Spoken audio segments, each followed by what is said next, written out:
Welcome to Tara creation. మనందరం ఈరోజు మిద్దె తోటలో ఏ విధంగా పెంచుకోవాలి అనేది, మొక్కలకి పోషకాలు ఏ విధంగా ఇవ్వాలి అనేది, మరి గ్రో బ్యాగ్ ఏ విధంగా రెడీ చేసుకోవాలి అనేది నేను ఈ వీడియోలో చెప్తున్నాను.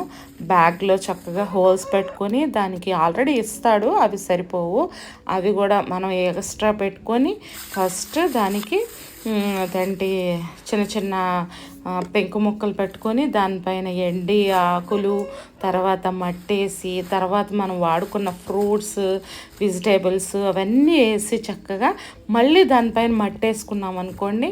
అట్లా డైలీ చేస్తూ దానికి మనకి ఎంతవరకు కావాలో అంతవరకు నింపుకుంటూ వస్తే అప్పుడు చక్కగా అదండి అది కొన్ని రోజులకి కంపోస్ట్ అయిపోద్ది. ఈ లోపల మనము ఏం చేయాలంటే ఆకుకూరలు కానీ ఏదన్నా జల్లుకోవచ్చు, అట్లా కూడా చేసుకోవచ్చు అండి. వీడియో చూడటమే కాదండి, లైక్ అండ్ సబ్స్క్రైబ్ కూడా చేసుకోండి. బాయ్ గైస్, నెక్స్ట్ వీడియోలో కలుద్దాము.